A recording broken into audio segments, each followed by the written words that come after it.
Thank you for watching CTR TV. I'm Christy Olds, and today we are joined by Gerard Sullivan, who is the president of the board of directors of the Connecticut chapter of the LGBTQ Real Estate Alliance. You got it. Long enough title, that's why I had to read it, and also a realtor in the Hartford area.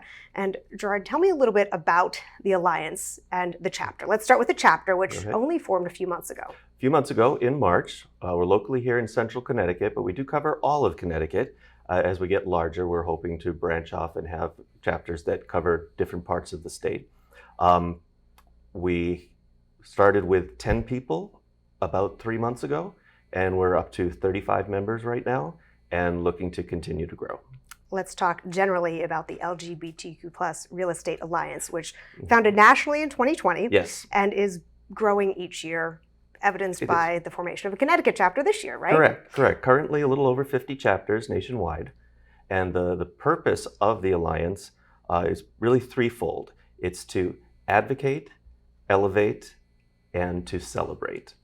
So as we advocate in the LGBTQ community, we're looking to address fair housing, and we're looking to address home ownership.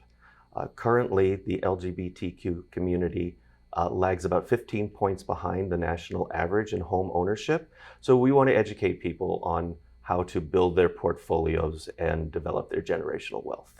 To elevate. We want to elevate professionalism through networking and through education events. So we sponsor 4 education events throughout the year and networking events so that we can provide a safe community where people can come together, share their businesses, and grow their businesses.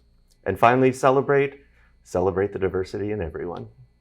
I mean, it may be an obvious question, but why is all that important? Well, currently there is a lot of discrimination going on. Maybe not so much in Connecticut, but nationwide, and that's one of the reasons why a nationwide chapter was formed. There's over 25 states that don't have protections for LGBTQ people in their housing laws, and the national chapter wants to work to change that. Locally, we are still encountering rhetoric that can be threatening, and in today's day and age, is bordering on being violent. So we are going to do our part to address that and change that. Who are you reaching out to? I mean, who should join the chapter? That's a great question, thank you.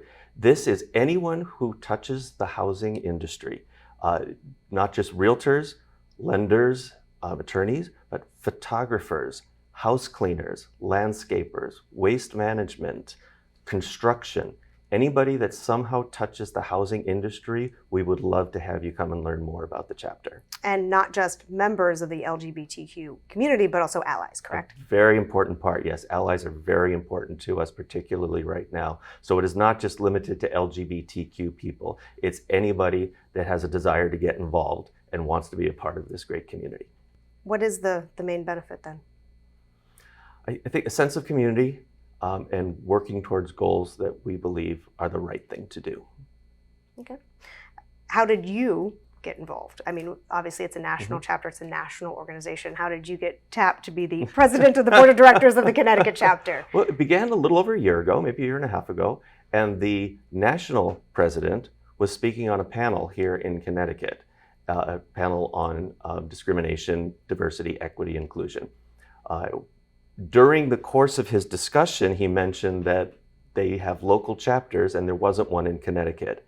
So I, from the left side of the room, and our vice president, Eric Watulik, from the right side of the room, approached him, not knowing each other, and he said, time for that to change in Connecticut. Eric and I worked in collaboration, took about a year trying to get all of our criteria met to start a chapter, and this year we were able to start the chapter. We launched in March. We've had 4 events since then, speaking engagements, and we're going full force, full steam ahead. Sometimes you just need that volunteer to step up, right? Yeah, exactly. What other plans are in the works? Through the national chapter, we have ally training, which is people can come and learn what it is to be an ally. Also working on getting a speaker who can talk about the difference between an ally and a co-conspirator. An ally who supports what you're doing and a co-conspirator who gets in there and gets their fingernails dirty. Talk about the importance of that of the role that allies can play with the community and just kind of the impact they can have?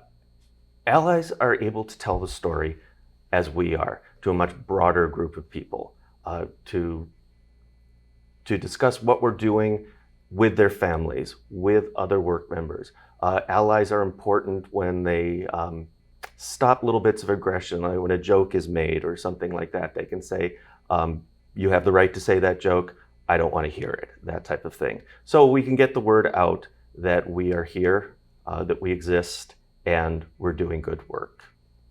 Anything else you want to add? Consider joining the Alliance. We are accepting new members. Well, Gerard, thank you for joining us, and we appreciate your time. To learn more about the LGBTQ+ Real Estate Alliance, go to realestatealliance.org. You can also find the Connecticut chapter on Facebook. Search for the Alliance Connecticut. Thank you, Christy. I've enjoyed it.